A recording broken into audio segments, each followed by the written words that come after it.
prostate cancer is the second commonest cancer అండి. చిన్న వయసు వాళ్ళలో కూడా గమనిస్తున్నారు. Yes. ఈవెన్ 50s లో కూడా ఉంటున్నాయి అంటున్నారు. నిజమేనండి? 30s 40s లో కూడా చూస్తున్నాం. చాలా మంది యంగ్స్టర్స్ కూడా సడన్ గా బోన్ పెయిన్ తో నా దగ్గరికి రావటం, నేను వారిని అనలైజ్ చేసినట్టయితే ప్రాస్టేట్ క్యాన్సర్ ఉండటం. అంటే ఫ్యామిలీలో ఎవరికైనా మేల్ అయితే ప్రాస్టేట్ క్యాన్సర్ గురైన వాళ్ళు కొంచెం ఎర్లీ స్టేజ్లోనే క్యాన్సర్ స్క్రీనింగ్ చేయించుకోవాలంటారు. లేట్ స్టేజ్ అయితే ఒక్కోసారి పెరాలసిస్ కూడా గురయ్యే రిస్క్ ఉంటుందని. ఇంకా ఏమైనా సిమ్టమ్స్ ఉంటాయండి లేట్ స్టేజ్ అయితే? వెరీ రేర్లీ లంగ్స్ కి వాటి కూడా పాకుతూ ఉంటాయి. Cancer is not hereditary, but prostate, pancreas, thyroid, colon, breast, ovary ఈ 6 క్యాన్సర్స్ కనుక ఫ్యామిలీ హిస్టరీలో ఉన్నట్టయితే, ఫ్యామిలీలో ఇంకెవరికైనా ఉన్నట్టయితే, ముఖ్యంగా ఫస్ట్ డిగ్రీ రిలేటివ్స్లో ఉన్నట్టయితే వీళ్ళకి ఆ క్యాన్సర్ వచ్చే అవకాశాలు నార్మల్ సాధారణ పాపులేషన్తో పోల్చినట్టయితే కొంచెం ఎక్కువగా ఉంటుంది. ప్రాస్టేట్కి రెగ్యులర్గా పిఎస్ఏ చేసుకోవడం, పిఎస్ఏ కనుక కొంచెం ఎక్కువగా ఉన్నట్టయితే ఇంకా రెగ్యులర్గా స్క్రీనింగ్ చేసుకోవాలి. పిఎస్ఏ 50 yearsకి తక్కువగా ఉందనుకోండి, 1 nanogram/ml కన్నా తక్కువ ఉందనుకోండి, ఇప్పుడు సైబర్ నైఫ్ ద్వారా 5 రోజుల్లోనే రేడియేషన్ కంప్లీట్ చేయడానికి అవకాశం ఏర్పడింది.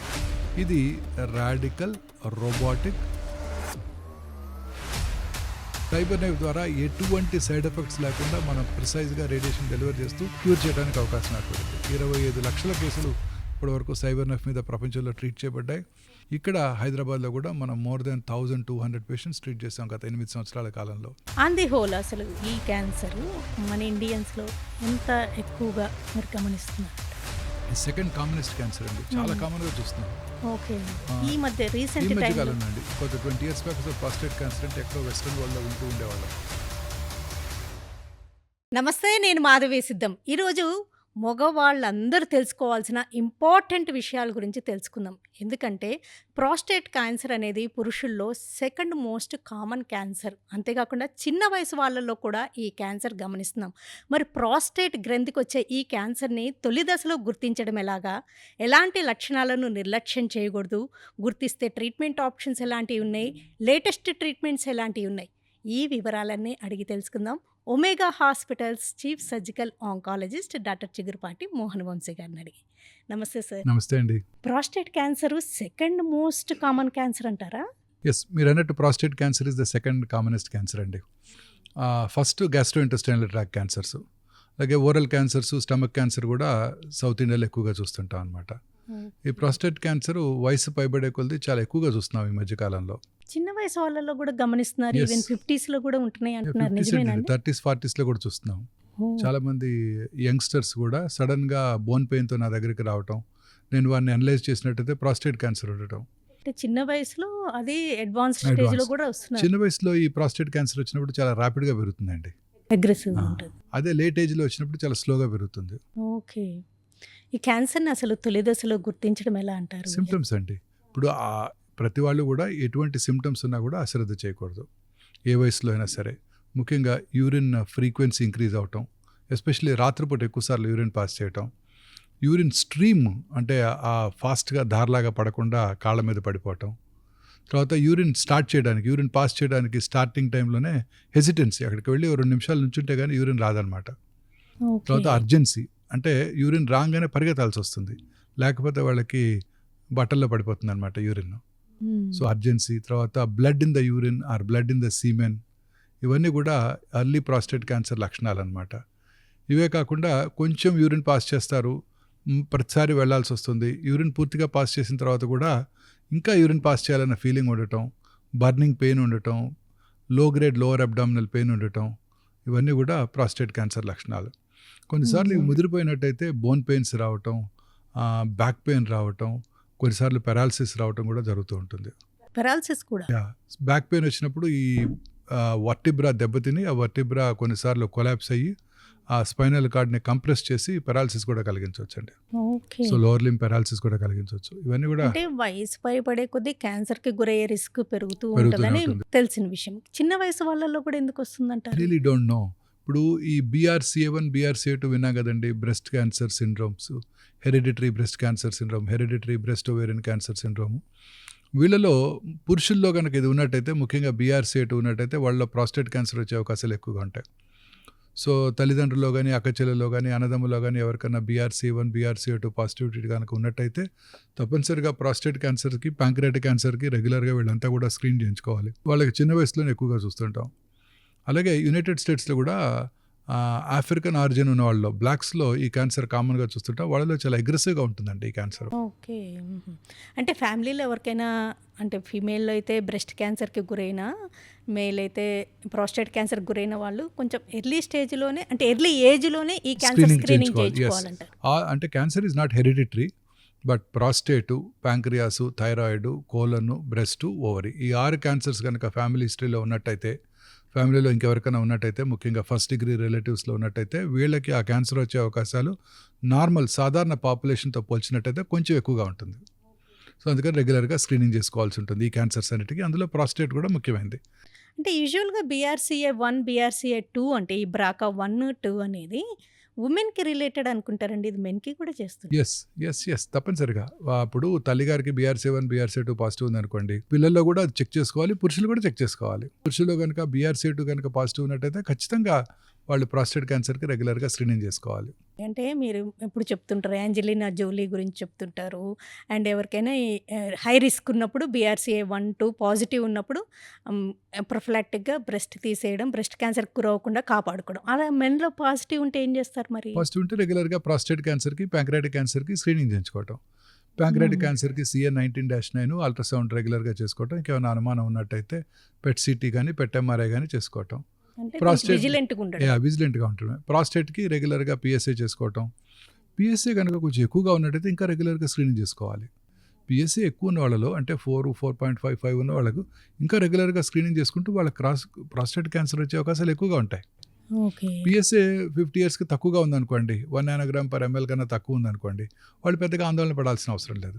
వాళ్ళకి next 5 to 7 years prostate cancer రాదు అని కూడా చెప్పొచ్చు. సో ఈ ఫ్యామిలీ హిస్టరీ ఉన్నవాళ్ళు, ఈ BRCA2 పాజిటివ్ ఉన్నవాళ్ళు చాలా కేర్ఫుల్గా అనలైజ్ చేసుకోవాలి. అలాగే ఫ్రీ PSA కూడా చెక్ చేసుకోవాలి. ఇంకా కొన్ని జెనెటిక్ మార్కర్స్ కూడా ఇప్పుడు అందుబాటులోకి వస్తున్నాయి. అవి కూడా చేసుకొని వాళ్ళకి ప్రాస్టేట్ క్యాన్సర్ వచ్చే అవకాశాలు కనుక ఉన్నట్టయితే ఇంకా రెగ్యులర్గా స్క్రీనింగ్ చేసుకుంటూ క్యాన్సర్ రావడాన్ని ముందుగా పసిగట్టినట్టయితే, లేదా క్యాన్సర్ వచ్చిన వెంటనే అర్లీగా గుర్తించినట్టయితే ఖచ్చితంగా ట్రీట్మెంట్ తీసుకోవడం ద్వారా క్యూర్ అయిపోతుంది. ఓకే. మీరు ఇందాక చెప్పినట్టుగా ఎర్లీ సిమ్టమ్స్ కనిపించినా కనిపించకపోయినా PSA అనే టెస్ట్ మాత్రం ఒక 30, 35 ఇయర్స్‌కే చేయిస్తే బెటర్ అంటారా? 50 ఇయర్స్ దగ్గర నుంచి అండి. ఓకే. అంటే కొంచెం ఎంగేజ్‌లో కూడా కనిపిస్తుందన్నారు కదా! అంటే ఫ్యామిలీ హిస్టరీ ఉన్నవాళ్ళు చేయించుకోవాలి. 50 ఇయర్స్ నుంచి ఖచ్చితంగా ప్రతి పురుషుడు కూడా PSA సంవత్సరానికి ఒకసారి చేయించుకోవాలి. అది కనుక ఎక్కువగా ఉన్నట్టయితే ఫ్రీక్వెంట్గా అంటే 6 మంత్స్కి ఒకసారి కూడా చేసుకొని ఆ PSA వెలాసిటీ ఎంత వేగంగా పెరుగుతుందో కూడా చూసుకొని దాన్ని బట్టి అవసరమైతే ప్రాస్టేట్ బయాప్సీ కూడా చేసుకోవాల్సి ఉంటుంది. ఓకే. మీరు ఇందాక చెప్పారు లేట్ స్టేజ్ అయితే ఒక్కోసారి పెరాలసిస్ కూడా గురయ్యే రిస్క్ ఉంటుందని. అంటే ఇంకా ఏమన్నా సిమ్టమ్స్ ఉంటాయండి లేట్ స్టేజ్ అయితే? బోన్ పెయిన్స్, బోన్స్‌కి స్ప్రెడ్ అవ్వడం. బోన్స్కి స్ప్రెడ్ అవుతాం, కాళ్ళలో వాపు రావటం, లింఫ్ నోడ్స్కి స్ప్రెడ్ అయితే కాళ్ళలో వాపు రావటం, వెరీ రేర్లీ లంగ్స్కి వాటికి కూడా పాకుతూ ఉంటాయి. Aggressive tumours. ఇంకా బాడీలో మెటాస్టాసిస్ ఏ ఆర్గాన్కైనా స్ప్రెడ్ అయ్యే రిస్క్ ఉంటుంది. ఎర్లీ స్టేజ్‌లో గుర్తించారనుకోండి, ఒకవేళ PSA ఎలివేటెడ్‌గా ఉందని గుర్తించారు. గుర్తిస్తే ఏముంటుంది ఆప్షన్? ఇమీడియట్గా మనం బయాప్సీ చేసుకుంటామండి. ట్రాన్స్ రెక్టల్ అల్ట్రాసౌండ్ గైడెడ్ బయాప్సీ. చాలా ఈజీగా రెక్టల్ అల్ట్రాసౌండ్ చేస్తూ మనం బయాప్సీ చేసేయచ్చు. ఈ బయాప్సీ చేసుకోవడం ద్వారా క్యాన్సర్ ఉన్నది లేనిది, 2 లోబ్స్లో ఉందా లేదా, ఎన్ని కోర్సులో పాజిటివ్గా ఉంది, క్యాన్సర్ యొక్క అగ్రెసివ్నెస్, గ్లీసెన్ స్కోర్ అంటారు, అలాగే గ్లీసెన్ గ్రూప్ గ్రేడ్ అంటారు. ఇవన్నీ చేసుకోవడం ద్వారా మనం ఏ రకమైన క్యాన్సరు ఎంత అగ్రెసివ్గా ఉందో కూడా తెలుసుకోవచ్చు. ఆ తర్వాత దాన్ని స్టేజింగ్ చేసుకోవాల్సి ఉంటుంది. జనరల్గా ఫర్ అన్నోన్ రీజన్స్ ఈ క్యాన్సర్స్ బోన్స్కి ఎక్కువగా పాకుతుంటాయి. అలాగే ప్రాస్టేట్ క్యాన్సర్ అన్ని క్యాన్సర్లానే శరీరంలో ఇతర భాగాలకు పాకుతూ ఉంటుంది. ప్రాస్టేట్లో వచ్చినట్టయితే ప్రాస్టేట్ నుంచి బ్లాడర్ బేస్కి కానీ, ప్రాస్టేట్ వెనకాల ఉన్న సెమినల్ వెసికల్కి కానీ, కొన్నిసార్లు రెక్టమ్ కూడా పాకుతూ ఉంటుంది.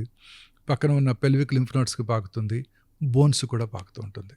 శరీరంలో ఇంకెక్కడికైనా కూడా పాకవచ్చు. సో అందుకని హోల్ బాడీ స్కానింగ్ చేసుకోవాల్సి ఉంటుంది.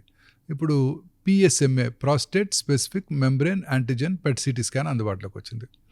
ఈ PSMA PET CT స్కాన్ చేసుకోవడం ద్వారా బాడీలో ఎంత దూరం పాకిందో ఈజీగా మనం తెలుసుకోవచ్చు.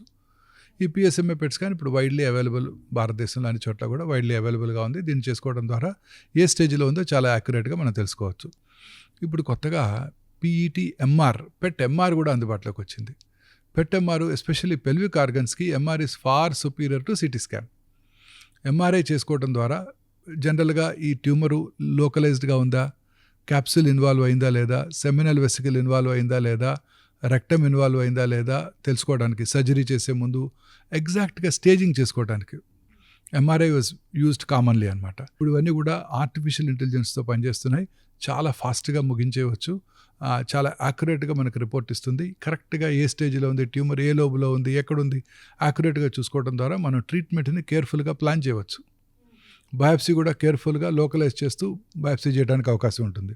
ఇలా రకరకాల టెస్టులతోటి ఎర్లీ స్టేజ్లో గుర్తించారనుకోండి, ఏంటి ట్రీట్మెంట్ ఆప్షన్స్ ఎలా ఉంటాయి? అర్లీ స్టేజ్లో కనుక ప్రాస్టేట్ క్యాన్సర్ని గుర్తించినట్టయితే 2 రకాల ట్రీట్మెంట్ ఆప్షన్స్ మనకు అందుబాటులో ఉన్నాయండి. ఒకటి రాడికల్ సర్జరీ. దీన్ని ఈ మధ్యకాలంలో జనరల్గా robotic laparoscopic robotic radical prostatectomy చేస్తున్నాం. ఇప్పుడు కొత్తగా రాడికల్ రేడియోథెరపీ కూడా అందుబాటులోకి వచ్చింది. రాడికల్ రేడియోథెరపీ కూడా ఈక్వల్లీ గుడ్ రిజల్ట్స్. సర్జరీ ఎంత బెస్ట్ రిజల్ట్స్ ఇస్తుందో రేడియోథెరపీ కూడా అంతే రిజల్ట్స్ ఇస్తుంది అనమాట.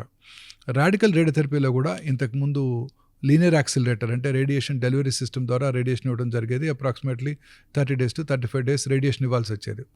ఇప్పుడు సైబర్ నైఫ్ ద్వారా 5 రోజుల్లోనే రేడియేషన్ కంప్లీట్ చేయడానికి అవకాశం ఏర్పడింది. ఇది రాడికల్ రోబోటిక్ రేడియోథెరపీ. ఇది స్టీరియోటాక్టిక్ రోబోటిక్ రేడియో సర్జరీ అని కూడా అంటారు. అంటే triple R stereotactic robotic radio surgery. దీని ద్వారా ఏమవుతుందంటే ముందుగా ప్రీ ప్లాన్డ్ రోబోస్ తప్పులు చేయవు. ముందుగానే రేడియేషన్ ట్రీట్మెంట్ అంతా ప్లాన్ చేసేసి రోబో కనుక మనం ఇచ్చేసినట్టయితే ఇన్ఫర్మేషన్ ప్రిసైజ్గా రోబో డెలివర్ చేసేస్తుంది. ఇది మామూలు లీనియర్ యాక్సిలరేటర్స్ మీకు తెలుసు, పెద్ద సైజులో ఉంటుంటాయి. ఇది మీనియేచర్ లీనియర్ యాక్సిలరేటర్ మౌంటెడ్ అనే రోబో అనమాట. చక్కగా ప్రిసైజ్గా రేడియేషన్ని ప్లాన్ చేస్తుంది. రోబోటిక్ రేడియో సర్జరీ ద్వారా ప్రిసిషన్తో ఉంటుందంటే ఆ ట్యూమర్ మూవ్ అవుతూ ఉంటుంది కదండి మన బ్రీదింగ్తో పాటు, ఆ మూమెంట్స్ని కూడా పరిగణలోకి తీసుకొని రేడియేషన్ డెలివరీ చేస్తుంది. సో ఇది పేషెంట్ జస్ట్ 10 minutes కనుక పడుకున్నట్టయితే రేడియేషన్ కంప్లీట్ అయిపోతుంది. ఏ రకమైన పేషెంట్ని ముట్టుకోకుండా రేడియేషన్ డెలివరీ చేయగలదు. 5 రోజులు. సర్జరీ కూడా రేడియోథెరపీతో చేసేస్తారు. స్టీరియోటాక్టిక్ రేడియో సర్జరీ అంటే ప్రిసిషన్గా ఇది రేడియేషన్ కిరణాలు. ఇప్పుడు ఈ క్రూయిజ్ మిసైల్స్ వాడుతుంటారు, టొమహాక్ క్రూయిజ్ మిసైల్స్ టెర్రరిస్ట్ హైడౌట్స్ మీద చేయడానికి. అంత ప్రిసిషన్తో రేడియేషన్, ఎంత ప్రిసిషన్తో ఆ క్రూయిజ్ మిసైల్ వాళ్ళ టెర్రరిస్ట్ హైడౌట్స్ని హిట్ చేస్తాయో అంతే ప్రిసిషన్తో ఇక్కడ క్యాన్సర్ కణాన్ని టార్గెట్ చేస్తాయి ఈ రేడియేషన్ కిరణాలు. ఓకే, అంటే వాళ్ళకి ఎలాంటి కట్ లేకుండా, లేదు ఎలాంటి టచ్ కూడా చేయకుండా రేడియేషన్ డెలివరీ చేసేయగలం. ఇప్పుడు జనరల్గా ఏం చేస్తామంటే ఇప్పుడు పిఎస్ఎంఏ పెట్టెమార్ చేస్తాము. ట్రీట్మెంట్ ట్యూమర్ ఎక్కడుందో ప్రిసైజ్గా ఐడెంటిఫై చేస్తాము. అక్కడ చిన్న గోల్డ్ ఫిడ్యూషల్స్ని పెడతాము, ఇన్స్టాల్ చేసి గోల్డ్ ఫిడ్యూషల్ చిన్న ఫైన్ గోల్డ్ ఫిడ్యూషల్స్ పెడతాము. సో దట్ ఆ రోబో దాన్ని ఆ గోల్డ్ ఫిడ్యూషల్స్ని ప్రిసైజ్గా ఐడెంటిఫై చేసి టార్గెట్ చేస్తుంది రేడియేషన్ని. గోల్డ్ ఫిడ్యూషల్ ఆ ప్రాస్టేట్ చుట్టూ ట్యూమర్ చుట్టూ పెట్టేస్తాము. ఈ ఇమేజ్ని మనం రోబో కనుక డెలివర్ చేసినట్టయితే రోబో ప్రిసైజ్గా ఆ ఏరియాకి రేడియేషన్ డెలివర్ చేస్తుంది. సైబర్ నైఫ్ జస్ట్ ఇంతకుముందు 30-40 రోజుల్లో ఇచ్చే రేడియేషన్ ఇప్పుడు 5 రోజుల్లో కంప్లీట్ చేసేవచ్చు. రోజు 10 నిమిషాలు, మార్నింగ్ 7కి వచ్చేసి 7:10 కల్లా ముగించుకొని 7:20కి వాళ్ళ ఆఫీస్కి కూడా వెళ్ళిపోవచ్చు. ఇలా 5 రోజులు కనుక ఇచ్చినట్టయితే ఎంటైర్ రేడియేషన్ కంప్లీట్ అయిపోతుంది. ఎటువంటి సైడ్ ఎఫెక్ట్స్ లేకుండా, కోత లేకుండా, మార్బిడిటీ లేకుండా 80-90 ఏళ్ళ వాళ్ళు కూడా చక్కగా చేసేయచ్చు. అంటే మీరు ఎప్పుడు చెప్తుంటారు క్యాన్సర్కి first line of treatment surgery, తర్వాత రేడియోథెరపీ, కీమోథెరపీ అంటారు. అయితే ఈ ప్రోస్టేట్ క్యాన్సర్కి మాత్రం first radiation is equally good or even better now, superior, because there are no side effects. ఇప్పుడు నేను ఇంతకుముందు రెగ్యులర్గా ఈ సర్జరీస్ అవి చేస్తుండేవాళ్ళం. ఇప్పుడు క్రమంగా తగ్గిపోతుంది నెంబర్ ఆఫ్ సర్జరీస్. ఎందుకంటే సర్జరీ తర్వాత కాంప్లికేషన్స్, ఉదాహరణకి structure formation, incontinence is a major complication. ఎంత రోబోతో చేసినా ప్రిసైజ్గా మనం సూచర్ చేసినా ఆ మెంబ్రేనస్ యూరిత్రా, సన్నటి యూరిత్రా అనే బ్లాడర్ బేస్కి సూచర్ చేయడం కష్టం అవుతుంది. ఇన్కాంటినెన్స్ వచ్చే అవకాశాలు about 20% ఉంటున్నాయి. స్ట్రక్చర్ వచ్చే అవకాశాలు ఉంటున్నాయి. ఈ సైబర్ నైఫ్ ద్వారా ఎటువంటి సైడ్ ఎఫెక్ట్స్ లేకుండా మనం ప్రిసైజ్గా రేడియేషన్ డెలివర్ చేస్తూ క్యూర్ చేయడానికి అవకాశం ఏర్పడింది. 25 లక్షల కేసులు ఇప్పటివరకు సైబర్ నైఫ్ మీద ప్రపంచంలో ట్రీట్ చేయబడ్డాయి. ఎటువంటి సైడ్ ఎఫెక్ట్ లేకుండా ప్రిసిషన్తో రేడియేషన్ డెలివరీ చేయగలుగుతున్నాం. ఇక్కడ హైదరాబాద్లో కూడా మనం more than 1200 పేషెంట్స్ ట్రీట్ చేస్తాం గత 8 సంవత్సరాల కాలంలో. అంటే అసలు పర్సే ప్రోస్టేట్ గ్రంథిని రీచ్ అవ్వడం, సర్జరీ చేయడం చాలా కష్టం అంటారు, చాలా ఇంట్రికేట్ సర్జరీ. అలాంటిది ఇప్పుడు రేడియో సర్జరీ వల్ల తేలికైంది, ఎలాంటి సైడ్ ఎఫెక్ట్స్ లేకుండా ఎటువంటి సైడ్ చేయగలుగుతున్నారు. ఎఫెక్ట్ లేవు. 90 ఏళ్ళ వాళ్ళైనా కర్నరీ ఆర్టరీ డిసీజ్ ఉన్నా, మయోకార్డియల్ ఇన్ఫాక్షన్ వచ్చి ఉన్నా, ఎజెక్షన్ ఫ్రాక్షన్ 30% ఉన్నా చక్కగా జస్ట్ వచ్చి 10 నిమిషాలు పడుకోగలిగితే చాలు. రోజు అలా 5 రోజులు ఓకే, ట్రీట్మెంట్ కంప్లీట్ అయిపోతుంది. తర్వాత కీమోథెరపీ ఏం ఉండవండి. ఎర్లీ ప్రాస్టేట్ క్యాన్సర్కి ఇంకేం ట్రీట్మెంట్ అవసరం లేదు. చాలాసార్లు ఈ క్యాన్సర్స్ లోకల్లీ అడ్వాన్స్డ్గా ఉన్నప్పుడు ఆండ్రోజన్ డిప్రైవేషన్ థెరపీ అంటారు. It was a Nobel prize winning discovery. Prostate cancer cells testosterone hormone మీద డిపెండ్ అవుతాయి. ఓకే. వీళ్ళలో టెస్టాస్టిరాన్ హార్మోన్ కనుక మనం తగ్గించేస్తే, డిప్రైవ్ చేసినట్టయితే, ఆండ్రోజన్ డిప్రైవేషన్ థెరపీ అంటారు. తగ్గించేసినట్టయితే prostate cancer cells become inactive. దీనికి నోబెల్ ప్రైజ్ గెలుచుకున్నారు వారు, అదే హార్మోన్ థెరపీ. సో తద్వారా prostate cancer becomes inactive. But cancer cells are much smarter than scientist. అవేం చేస్తాయి, they develop mechanism to overcome this. ఆ హార్మోన్ ఎఫెక్ట్ నుంచి బయటపడి మళ్ళీ పెరగడం స్టార్ట్ అవుతాయి. అప్పుడు దాన్ని హార్మోన్ రెసిస్టెంట్ ప్రాస్టేట్ క్యాన్సర్ అంటారు. ఈ హార్మోన్ రెసిస్టెంట్ అయినప్పుడు మనం మిగతా ట్రీట్మెంట్ ఆప్షన్స్ ఉపయోగించాల్సి ఉంటుంది. సో ఈ హార్మోన్ మ్యానిపులేషన్ అనేది ప్రాస్టేట్ క్యాన్సర్ ట్రీట్మెంట్లో ఒక ఇంపార్టెంట్ పార్ట్ అనమాట. అడ్వాన్స్డ్ స్టేజ్లోనే అడ్వాన్స్ స్టేజెస్లో ఆండ్రోజన్ డిప్రైవేషన్ థెరపీ కనుక పెట్టినట్టయితే ఇమీడియట్గా టోటల్ ఆండ్రోజన్ బ్లాకేడ్ అని కూడా అంటాం. ఇది టోటల్ ఆండ్రోజన్ బ్లాకేడ్ చేయడానికి 2 రకాల మార్గాలు ఉన్నాయి.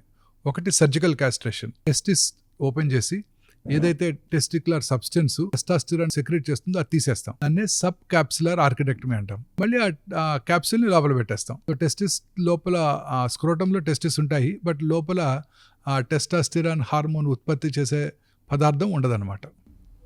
సబ్ క్యాప్సులర్ ఆర్కిటెక్టమీ అంటాం. దీన్ని సర్జికల్ క్యాస్ట్రేషన్ అంటారు. దీంతో పాటు మెడికల్ క్యాస్ట్రేషన్ కూడా ఉంది. అంటే సింపుల్ ఇంజెక్షన్స్ ఇవ్వడం ద్వారా మనము ఈ టెస్టాస్టిరాన్ హార్మోన్ ఉత్పత్తిని కంప్లీట్గా బ్లాక్ చేసేయచ్చు. 2 రకాల ఇంజెక్షన్స్ అందుబాటులో ఉన్నాయి. ఒకటి LHRH ఎనలాగ్స్ అని అంటారు, LHRH యాంటగోనిస్ట్ అని కూడా అంటారు.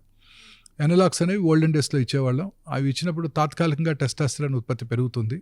సో ఇప్పుడు యాంటగోనిస్ట్ ఫెర్మగాన్ రెగ్యులర్గా వాడుతున్నాము. కొంచెం ఎక్స్పెన్సివ్గా ఉన్నప్పటికీ చాలా యూస్ఫుల్గా ఉంటాయి. Simple injections, out patient injection తీసుకోవడం ద్వారా చక్కగా ఈ టెస్టాస్టిరాన్ హార్మోన్ ఉత్పత్తిని పూర్తిగా బ్లాక్ చేసేయచ్చు. ఇవి కాక అడ్వాన్స్డ్ హార్మోన్ మ్యానిపులేటర్స్ కూడా రకరకాల మెడిసిన్స్ ఉన్నాయి. ఈ ఫెయిల్ అయినప్పుడు అవి వాడుతూ ఉంటాం. ఎబిరాటిరాన్ అని, ఎంజలుటమైడ్ అని అవి వాడుతూ ఉంటాం. చాలాసార్లు వెరీ అడ్వాన్స్డ్ క్యాన్సర్స్లో కీమోథెరపీ కూడా very useful. Docetaxel based chemotherapy is very very useful. Docetaxel based chemotherapy, ఆ తర్వాత కెబాజిటాక్సాల్ బేస్డ్ కీమోథెరపీ. అవే కాకుండా ఇంకా కొత్త ఇమ్యూనోథెరపీ మాలిక్యూల్స్ కూడా అందుబాటులోకి వస్తున్నాయి. ముందుగా ఈ క్యాన్సర్ ఇమ్యూనోథెరపీకి లొంగుతుందో లేదో తెలుసుకుని ఇమ్యూనోథెరపీ మాలిక్యూల్స్ కూడా వాడటం జరుగుతూ ఉంటుంది. అడ్వాన్స్డ్ స్టేజ్ అయితే ఇవన్నీ అవసరం.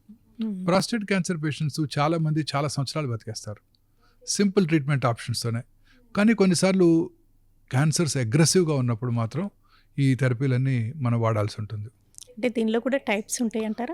గ్లీసన్ స్కోర్ గ్రేడ్ అంటే అగ్రెసివ్నెస్ని. మన Gleason score will give us insight into the behaviour of the tumour. అంటే అది ఎంత అగ్రెసివ్గా ఉండబోతుందో మనకి గ్లీసన్ స్కోర్ చెప్పేస్తుంది. ముందే తెలిసిపోతుంది. బయాప్సీ చేసిన వెంటనే పెథాలజిస్ట్, మనకి హిస్టోపెథాలజిస్ట్ ఆ గ్లీసన్ స్కోర్ ఇస్తారనమాట. ఓకే. ఈ క్యాన్సర్ ట్రీట్మెంట్ అయిపోయింది అన్నాక రికరెన్స్ కూడా ఉండే రిస్క్ ఉంటుందా? మేడం, రెగ్యులర్గా చెకప్ చేసుకుంటూ ఉండాలి. అర్లీ ప్రాస్టేట్ క్యాన్సర్లో సర్జరీ తర్వాత కానీ, సైబర్ నైఫ్ ట్రీట్మెంట్ తర్వాత కానీ, లేదా రాడికల్ రేడియోథెరపీ చికిత్స తర్వాత కానివ్వండి, ఖచ్చితంగా వీళ్ళందరికీ కూడా రెగ్యులర్గా స్క్రీనింగ్ చేసుకుంటూ ఉండాలి. సీరం PSA రెగ్యులర్గా మెషర్ చేసుకోవడం, అవసరమైతే PET MR కానీ చేసుకోవడం ద్వారా, PET MR ద్వారా ఎటువంటి రేడియేషన్ ఎక్స్పోజర్ ఉండదు. చాలామంది PET CTకి భయపడుతూ ఉంటారు. కోర్స్ ఇప్పుడు కొత్తగా వచ్చిన డిజిటల్ PET CT స్కాన్స్లో రేడియేషన్ ఎక్స్పోజర్ చాలా తక్కువ ఉంటుంది. ఇప్పుడు డిజిటల్ PET MRలో radiation exposure least, just PSMA ఇవ్వడం ద్వారా వచ్చే మినిమల్ రేడియేషన్ తప్ప, MRIలో మనకు తెలుసు కదండి, magnetic resonance imaging, no radiation exposure at all. So దీని ద్వారా మనం రెగ్యులర్గా స్క్రీన్ చేసుకుంటూ ఉండొచ్చు. అనుమానం ఉన్నప్పుడు PET MR చేసుకుంటూ జబ్బు ఏమైనా తిరగబెట్టిందా లేదా చూసుకుంటూ ఉంటాం. తిరగబెట్టినట్టయితే ఆల్టర్నేటివ్ చికిత్సలు, సెకండ్ లైన్ కీమోథెరపీ కానీ, హార్మోనల్ థెరపీ కానీ స్టార్ట్ చేయడం జరుగుతూ ఉంటుంది. అడ్వాన్స్డ్ స్టేజ్లో ట్రీట్మెంట్ అంతా అయిపోయాక తర్వాత ఇంకేముంటుందండి? వాళ్ళ ఫాలోఅప్ కేర్ చాలా ఇంపార్టెంట్. అంటే క్యూర్ అయితే సాధ్యం కాదు కదా, సాధ్యం కాకపోయినప్పటికీ వాళ్ళు చాలా కాలం బ్రతికేస్తారు. రెగ్యులర్ స్టేజింగ్, రెగ్యులర్గా సీరం PSA మానిటరింగ్ వాటిని చూసుకుంటూ ఉంటే సరిపోతుంది. వెరీ రేర్లీ ఈ బోన్స్ మెటాస్టైజ్ అయ్యి ఆ బోన్ ఫ్రాక్చర్ అయింది అనుకోండి, స్పైనల్ కార్డ్ దగ్గర కంప్రెస్ చేస్తుంది అనుకోండి, వెర్టిబ్రల్ బాడీస్ వెళ్ళి, అప్పుడు సర్జరీ కూడా చేయాల్సి ఉంటుంది. వాళ్ళు డీకంప్రెషన్ చేసేసి దాన్ని మళ్ళీ ఫిక్స్ చేస్తారు. అంటే డాక్టర్ గారు అడ్వాన్స్డ్ స్టేజ్లో ఫైండ్ అవుట్ చేసిన రకరకాల ట్రీట్మెంట్స్, హార్మోన్ థెరపీస్, కీమోథెరపీలో ఎన్నో రకాలు ఇవన్నీ ఉన్నాయి. అవునండి. ఇంకా ఏమీ హోప్ లేదు అన్న సందర్భాలు ఏమన్నా ఉంటాయా? వాళ్ళకేమన్నా ట్రీట్మెంట్స్ ఉంటాయా? బోన్స్ బాగా స్ప్రెడ్ అయ్యాక ఏమన్నా చేయగలుగుతారా? రకరకాల రేడియో ఫార్మస్యూటికల్స్ ఇప్పుడు అందుబాటులోకి వచ్చాయండి. వీటిని బీటా థెరపీ అని కూడా అంటుంటారు. ఓకే. ఇప్పుడు సివియర్ బోన్ పెయిన్స్ ఉంటాయి, వాళ్ళకి బోన్ పెయిన్స్ని కంట్రోల్ చేయడానికి రేడియో ఫార్మస్యూటికల్ ఇంజెక్ట్ చేయడం జరుగుతుంది. సమేరియం థెరపీ అని రకరకాల థెరపీస్, ఇప్పుడు లుటీషియం థెరపీ అని అందుబాటులోకి వచ్చాయి. వీటి ద్వారా వీటిని అడ్మినిస్టర్ చేయడం ద్వారా ఇవి రేడియో ఫార్మస్యూటికల్స్ అనమాట. ఇవి ఇంట్రావెనస్లో ఇంజెక్ట్ చేయడం ద్వారా ఎక్కడైతే జబ్బు ఉందో అక్కడికే వెళ్ళి ఆ చోటన ఉన్న జబ్బుని కంట్రోల్ చేసి బోన్ పెయిన్స్ని తగ్గిస్తుంటాయి. చాలా కామన్గా advanced prostate cancer patients with severe bone పెయిన్స్లో ఇవి వాడుతూ ఉంటాము. చాలా గ్రాటిఫైయింగ్గా ఉంటాయి రిజల్ట్స్ కూడా. ఇమీడియట్గా పెయిన్ తగ్గిపోతుంటుంది వాళ్ళకి. ఒకవేళ అసలే మేల్ ఇన్ఫెర్టిలిటీ కూడా బాగా పెరిగిపోతుంది కదండి. చిన్న వయసులో ఈ క్యాన్సర్కి గురైతే వాళ్ళకి ఫెర్టిలిటీ ప్రాబ్లమ్స్కి కూడా గురయ్యే రిస్క్ ఉంటుంది కదా. ఎస్, అబ్వియస్లీ చిన్న వయసులో ప్రాస్టేట్ క్యాన్సర్ వచ్చినప్పుడు ట్రీట్మెంట్ చేసినప్పుడు డెఫినెట్లీ ఐదర్ రేడియోథెరపీ చేసినా కూడా, సర్జరీ చేసినా కూడా వాళ్ళలో ఎజాక్యులేటరీ అబ్నార్మాలిటీస్, ఎరెక్టైల్ డిస్ఫంక్షన్ కూడా ఉంటూ ఉంటాయి.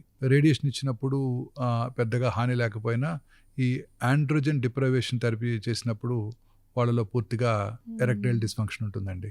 ఇలాంటి వాళ్ళకే సెమెన్ బ్యాంకింగ్ ఇలాంటివి అవసరం. ఇలాంటి చాలా ఎర్లీగా వచ్చినప్పుడు ఇలాంటి వాళ్ళకి సెమెన్ బ్యాంకింగ్ కూడా యూస్ఫుల్గా ఉంటుంది.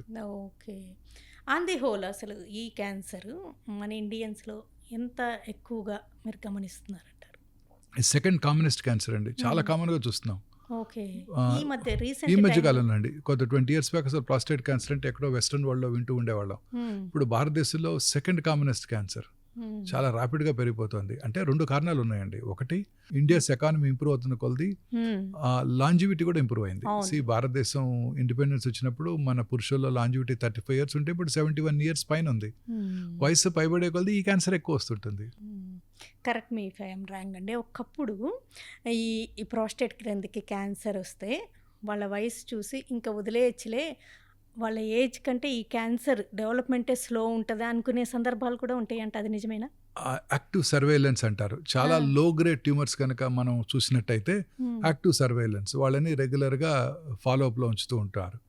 పిఎస్ఏ మానిటరింగ్, తర్వాత రెగ్యులర్గా మానిటర్ చేసుకోవడం ద్వారా ఆ క్యాన్సర్ ఏమైనా పెరుగుతుంటే ట్రీట్మెంట్ చేస్తారు, లేకపోతే వదిలేస్తుంటారు. కానీ చాలామంది ఇండియన్స్లో ఇవి అగ్రెసివ్గానే బిహేవ్ చేస్తాయండి. ఓకే.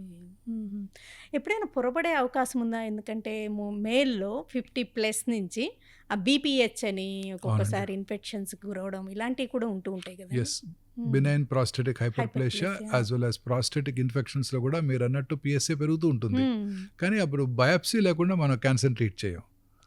ట్రాన్స్ రెక్టల్ అల్ట్రాసౌండ్ గైడెడ్ బయాప్సీ చేసి క్యాన్సర్ ఉంది లేదని నిర్ధారణ చేసుకున్న తర్వాతనే మనం ప్రాస్టేట్ క్యాన్సర్కి ట్రీట్మెంట్ చేయడం జరుగుతుంటుంది.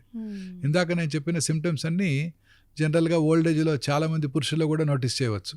బీపీహెచ్ వల్ల, బినైన్ ప్రాస్టేటిక్ హైపర్ప్లేషియా, అదే సిమ్టమ్స్ క్యాన్సర్లో కూడా ఉంటాయి. మనం బయాప్సీ చేయడం ద్వారానే మనం ఇది ఏ రకమైన జబ్బు అనేది తెలుసుకోవడానికి అవకాశం ఉంటుంది. ఓకే.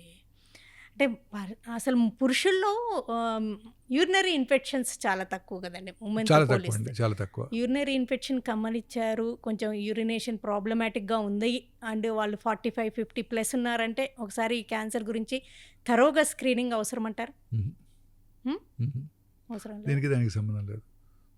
లేదండి, యూరినరీ ఇన్ఫెక్షన్ ఎక్కువగా పురుషులు వస్తుంటే కంజెనిటల్ అబ్నార్మాలిటీస్ ఉన్నట్టు. ఓకే. యూరినరీ ట్రాక్ అబ్నార్మాలిటీస్ ఉన్నట్టు. విన్నారు కదా డాక్టర్ గారు చెప్పినట్టుగా. ప్రతి పురుషుడు ఈ విషయాల గురించి తెలుసుకోవాలి. మనకెందుకులే ఈ క్యాన్సర్, మనకెందుకు వస్తుందిలే అనుకోకుండా చిన్న వయసు వాళ్ళైనా ఏదైనా డాక్టర్ గారు చెప్పిన సిమ్టమ్స్ కనిపిస్తే ఒకసారి చెకప్ చేయించుకోవడం మంచిది. నవేడేస్ ఈ ప్రాస్టేట్ క్యాన్సర్ అనేది చాలా ఎక్కువగా గమనిస్తున్నాము. అండ్ 50+ నుంచి ప్రతి వాళ్ళు పిఎస్ఏ టెస్ట్ చేయించుకోవడం, అండ్ యూరినరీ ప్రాబ్లమ్స్ ఉన్నా లేకపోతే యూరిన్లో బ్లడ్ కనిపించినా మాత్రం తప్పనిసరిగా అనుమానించి ముందుగానే జాగ్రత్తలు తీసుకోవడం తప్పనిసరి. అయితే నవేడేస్ క్యాన్సర్ని నిర్ధారించడంలో కూడా అండ్ ట్రీట్మెంట్స్లో కూడా ఎన్నో లేటెస్ట్ డెవలప్మెంట్స్, మరి ముఖ్యంగా ప్రాస్టేట్ క్యాన్సర్కి హార్మోన్ థెరపీ కూడా అందుబాటులో ఉంది. సో అందరూ అవగాహన పెంపొందించుకోండి. నమస్తే.